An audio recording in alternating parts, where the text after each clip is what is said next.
Eating for diabetes. Trying to figure out what to eat when you're managing diabetes can feel, well, super complicated, right? But what if it didn't have to be? What if you could actually feel confident about what's on your plate? In this explainer, we're going to break it all down into simple, doable steps. So, what does a diabetes-friendly plate really look like? And spoiler alert, it's not about a long list of things you can't eat. It's actually about making smart, delicious choices that work with your body. So let's start with the single most important concept you need to know. Okay, so before we jump into a big list of foods, we've got to get the why behind all the choices. And it all comes down to one core idea, the glycemic index. Honestly, this is the key to keeping your blood sugar stable and your energy nice and consistent all day long. The big goal here is to focus on foods with a low glycemic index. These are basically foods that your body digests slowly. It's kind of like the difference between a big log on a fire and a piece of paper. The paper? Poof. It burns up in a flash, but the log gives you that slow, steady heat. That's exactly what low GI foods do for your energy, preventing those sudden sugar spikes and crashes. All right, now that we've got the main principle down, let's start building your food toolkit. Think of these next foods as the building blocks for creating amazing blood sugar-friendly meals every single day. First up, the foundation of your plate, vegetables and legumes. These guys are absolute powerhouses, and for good reason.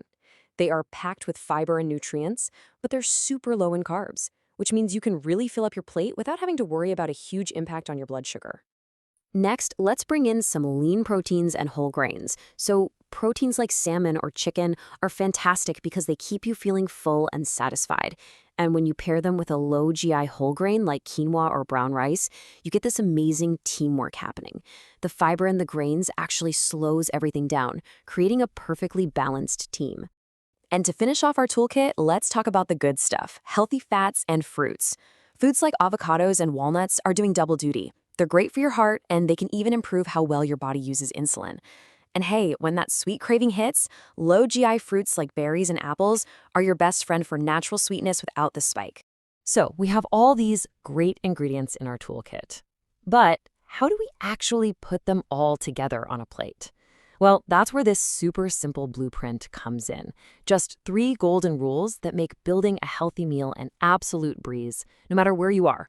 It's as easy as this. The plate method, watch the whites, and choose whole over juice. Seriously, if you can remember these 3 simple phrases, you're golden. They're your guide for making smart choices whether you're cooking at home or eating out. Let's break them down. First up is the plate method.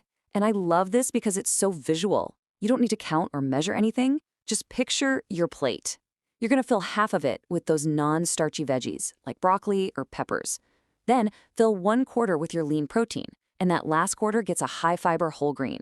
It's just an easy way to guarantee perfect balance every single time. Rule number 2 is so easy to remember. Watch the whites. We're talking about those processed carbs like white bread, white rice, that kind of thing. See, all the good stuff, the fiber, has been stripped away. So when you eat them, they basically hit your system like pure sugar, causing a really fast spike. The simple swap? Just always choose their whole grain, fiber-rich versions instead. And our final golden rule, choose the whole fruit, not the juice. This one is so important. When you juice a fruit, you strip away all that amazing fiber. And as we now know, fiber is your best defense against a sugar rush. Think about it. A whole apple? Fantastic choice. But a glass of apple juice? It's pretty much just sugar water that's going to send your blood glucose soaring. Okay, we've got the principles, we've got the toolkit, and we've got the rules. But there's one last piece to this puzzle, and honestly, it's the most important one. You. These are incredible guidelines, but the real goal is to understand how your own unique body responds to it all. And this right here is probably the most critical thing to remember. Everybody and every body is different.